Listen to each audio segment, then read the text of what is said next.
Hi guys, Barb here. So today, and I apologize, I'm a little bit late.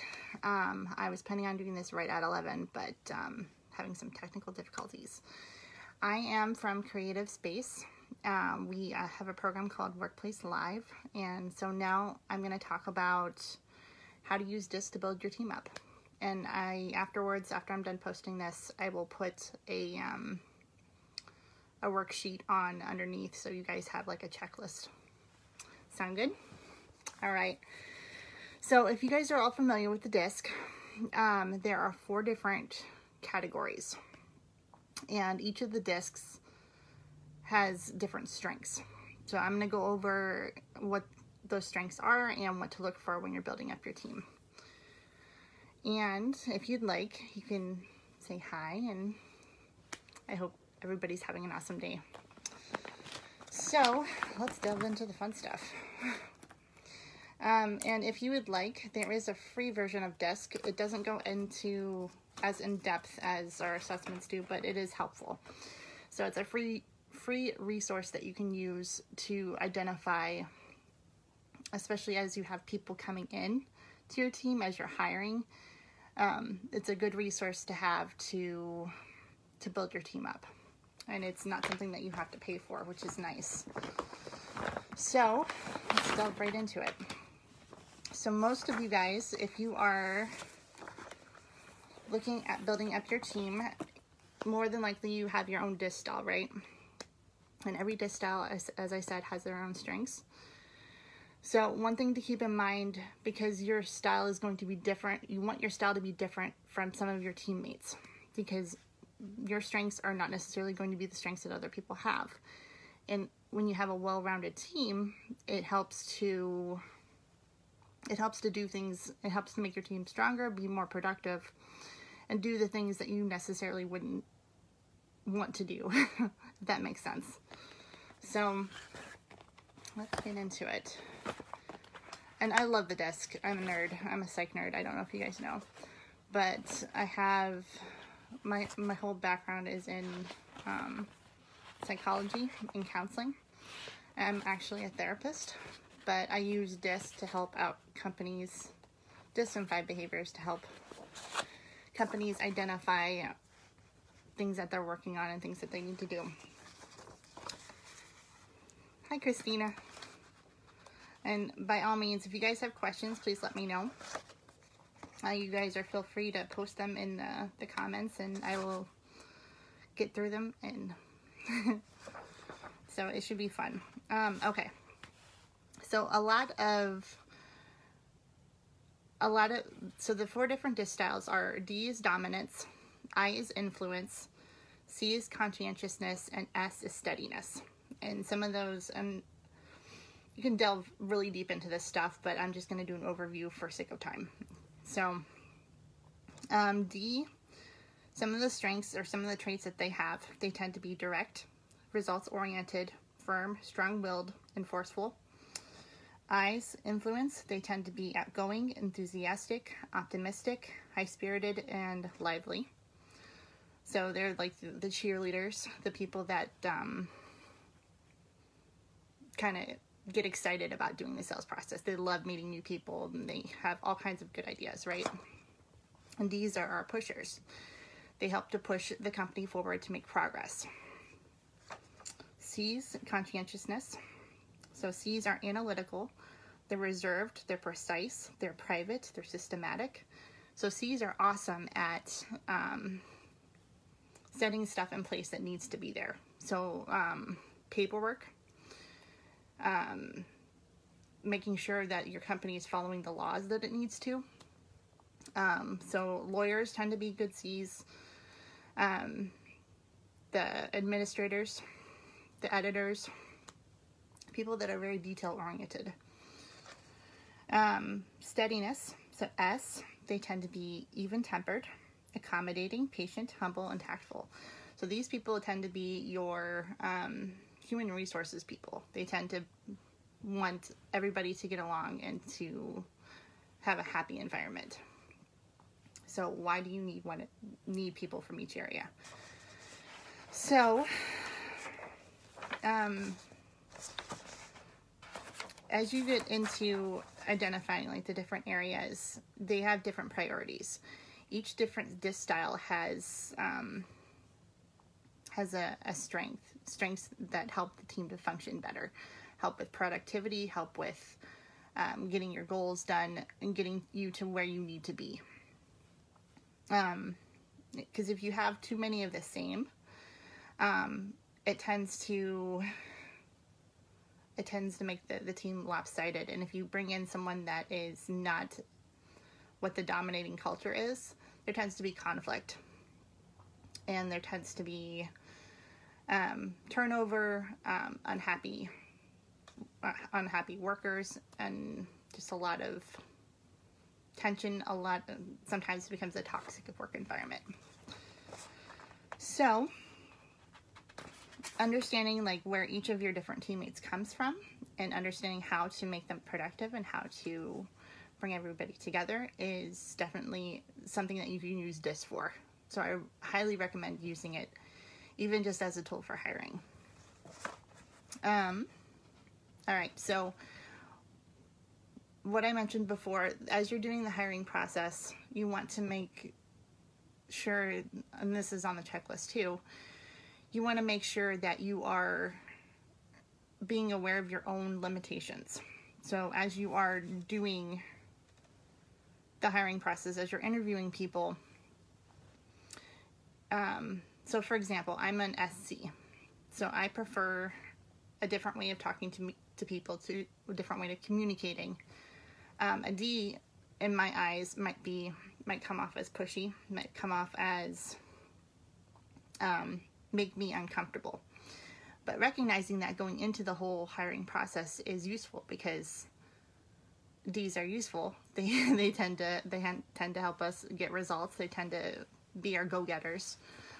And so I want that in my company, because I want to be able to have my company grow. So recognizing what different traits they offer can be their strengths, right? And how to work with them, what motivates them, and all of those fun things. So a lot of the Ds, they prioritize getting immediate results, taking action, challenging self and others. They're motivated by power and authority, competition, winning, success. You'll notice with the D, they tend to be self-confident, they tend to be direct, forceful, risk-taking. Some of their limitations include lack of concern for others on their team, impatient, and insensitive. Our Is, their priorities, they tend to love expressing enthusiasm. Hi, Anita. They tend to love taking action. They tend to be encouraging. They love to collaborate. They're motivated by social recognition, group activities, friendly relationships.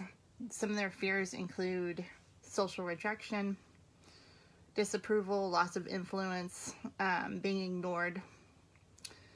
You'll notice that Is tend to be charming. They tend to be enthusiastic. They tend to be very social, very optimistic, and very talkative. Some of their limitations include being impulsive, being disorganized, and a lack of follow-through.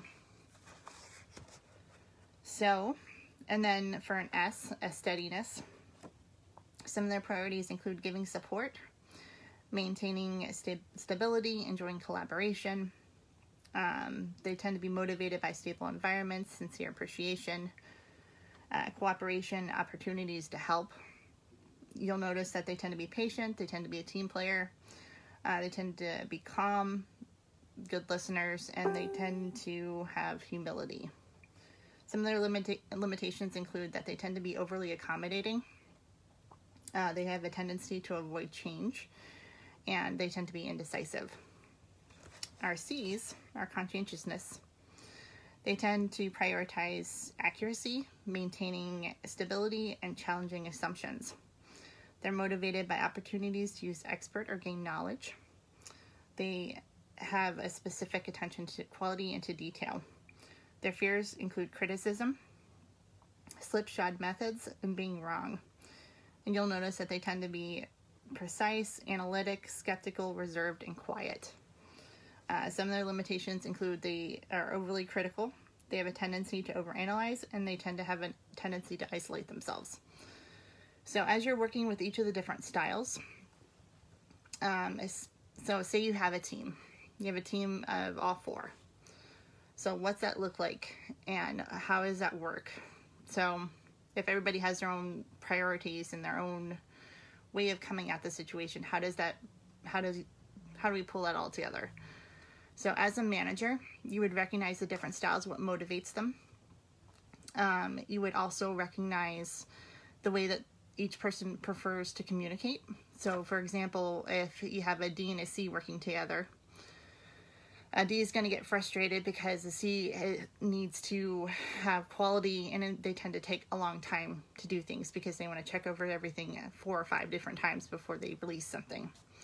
So recognizing that when you're having to communicate, have them communicate about what their preference is and what makes them comfortable, and having them to communicate to come to some sort of compromise between the two, right? So maybe it doesn't need to be looked over 20 different times in order for it to be approved to move forward.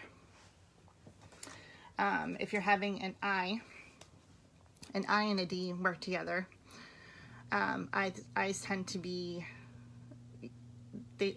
that specific team tends to rush forward and want to get results without fully analyzing what it is that they need to do. So when you have that specific team, it's helpful to take on more of a C role, or have one of your C talk to them, communicate, identify what it is they want to do, how it is you're going to get there, and what is the best way to do that. And there's different strengths and ways that you want to communicate with each of these different team members. And you want to do that by identifying what their fears are. So for example, an I doesn't like disapproval. A D doesn't like loss of control. So being able to use what their strengths are and being able to, like, for example, put it in the D's court and be like, okay, so we have this. What do you think would be the best method to do this? And I'm going to give you control over this, but here are my expectations of what I would like done. Okay, so that's giving them a responsibility. That's giving them the control.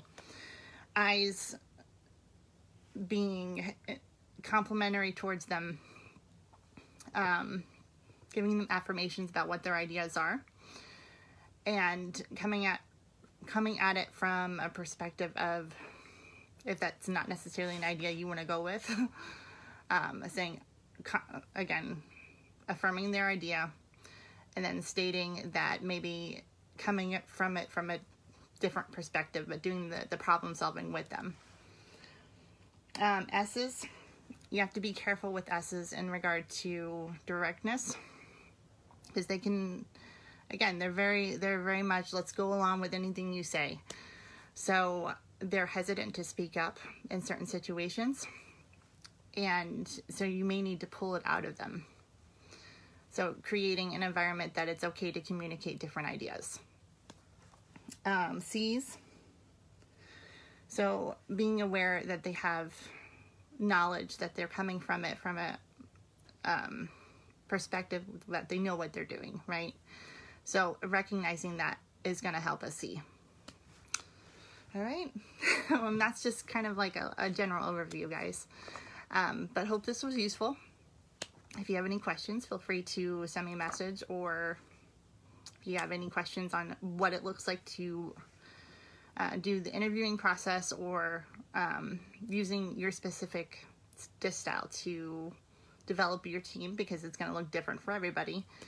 As I said, I'm an SC, so I tend to value harmony and cohesiveness, and it needs to be X, Y, and Z. But a D is not going to approach it the same way, and neither is an I. So recognizing what it is your strengths are, and being able to bring that into the interviewing process, I think, is very important. So, all right, guys, I'm going to sign off, and it was fun talking to you guys. And if there's anything that you guys want me to specifically do any kind of training on, let me know. And again, I will post the kind of like the little cheat sheet in the comments. All right, bye guys.